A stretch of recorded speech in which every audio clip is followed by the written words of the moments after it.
on this 100 days until the election. The marathon has now become a sprint, and we are also marking 1 week, just 1 week, since President Biden quit the race and endorsed his vice president. Kamala Harris then spent the next few days, as you probably saw, holding dozens of events, phone calls, meetings, fundraising, Zooms, and a first-of-a-kind effort to do something no one's ever done over a course of just a couple days, which is take that torch that the president passed her and also try to unify this party at warp speed. We have 105 days until Election Day, and in that time, we've got some work to do. I am running to become President of the United States of America. I know Donald Trump's type. I'm ready to debate Donald Trump. Donald Trump wants to take our country backward. He and his extreme Project 2025 agenda will weaken the middle class. We are not going back. Not going back. We're not going back. We are not going back. Joe, are you watching? You hear this clapping? You're the best, kid. Do we believe in the promise of America? And are we ready to fight for it?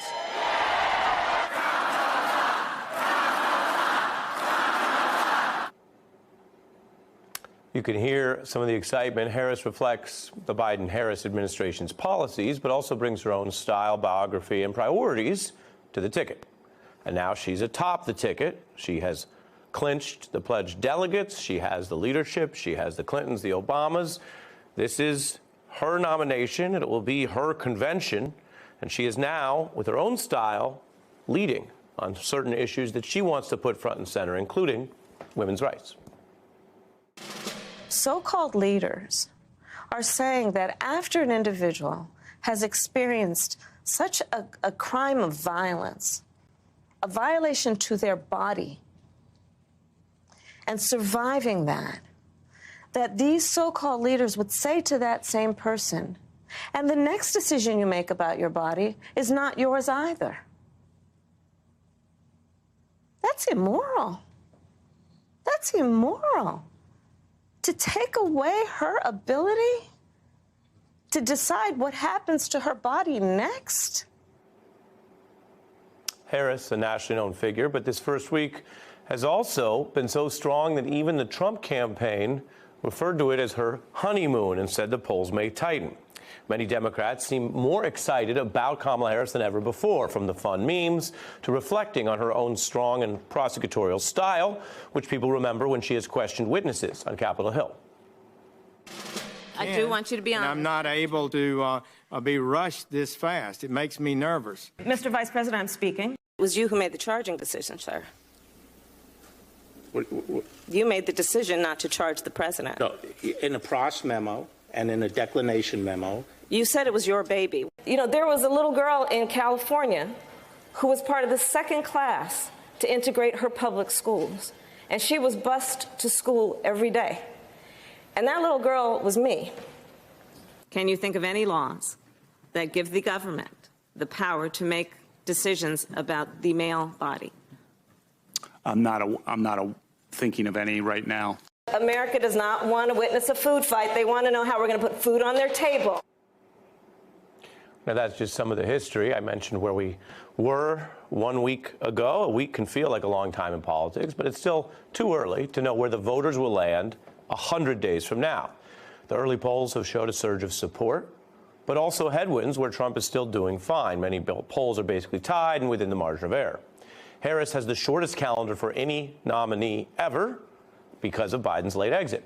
She has a shorter window to pick her running mate before the convention. The campaign's not offering clues yet, although we've seen certain names floated in the media. She did once tell me about her dream running mate, though, back when this was a hypothetical. If you could have anyone, living or dead, as your perfect running mate, who would it be?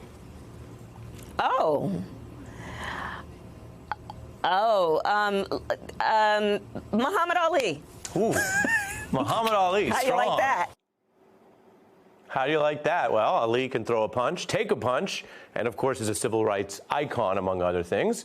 But that was an exercise. She is now really looking seriously at a range of people, including potentially the Democrats with the right resumes in swing states who could affect the race and also be ready to serve on day one. Now, what you see here is relevant to Kamala Harris as the only woman of color to be a major party's presidential nominee. She was the second such woman in the U.S. Senate.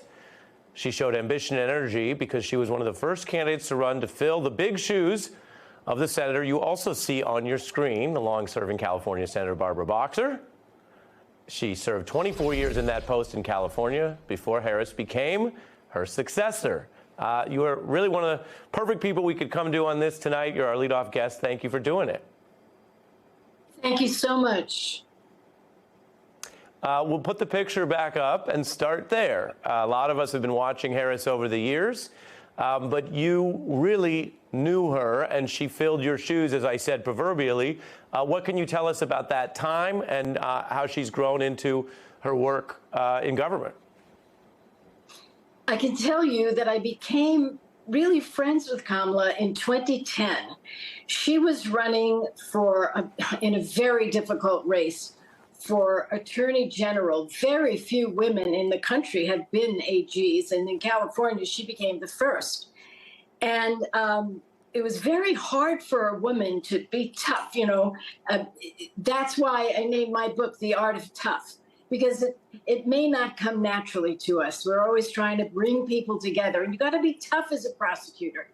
And she won that race. It was really hard. I remember calling her almost every day to find out if she had won, because it took so long to find out.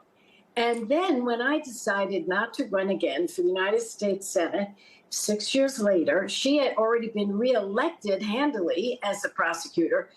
She was the perfect person for that seat. And as you showed from some of the clips, frankly, I hated to see her leave the Senate because I love the Senate. And I loved the way she went after some of those people who were trying to hide their true feelings about a woman's right to choose and about crime and all the rest. She was so good at it. So she won. She grew into that role, and boy, has she grown into this role to be our presidential candidate. Just incredible. Yeah, and Senator, politics is not proportionate. It's not always fair. It's certainly not always logical. And I say that because so many Democrats think that Joe Biden not only did a great thing in 2020 in finding ways to unite the party and stop Trump, which was not guaranteed. He's the incumbent president, and he was not only doing everything to win, he was trying to cheat, which he did on through Jan 6. But not only that, a lot of Democrats we've talked to think that he has had a great first term. And yet, as you know, there was not only a lack of excitement, but a real concern about whether he was going to win re-election for a second term. Contra Kamala Harris, we've heard from at least, maybe not Democrats out across the country, Senator, but in D.C., all kinds of questioning about her as vice president, which is a hard role. It's a diminished role. Ask Dan Quayle or anyone. And yet in the last week, again, no one's counting votes yet. But in a certain way, the people have spoken a little, and they've started to say they're really excited and pumped. And I could show you in the audience all the measurements we have for that.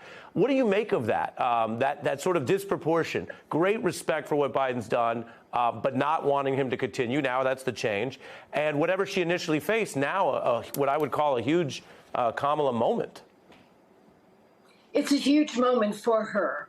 Now, the president, whom I personally adore, and I believe he will go down in history as one of the greatest, said that if he was convinced he couldn't win, he would definitely stand aside, and he did. But here's the thing. He didn't have to endorse Kamala. He did not. A lot of my colleagues, Sure. my former colleagues, were saying, open convention. He said, no, I know she can do it. So here's the thing. So many people respect and admire this president and were saddened by what happened to him, that they said, okay, if she's good enough for Biden, she's good enough for me. That's one piece of it.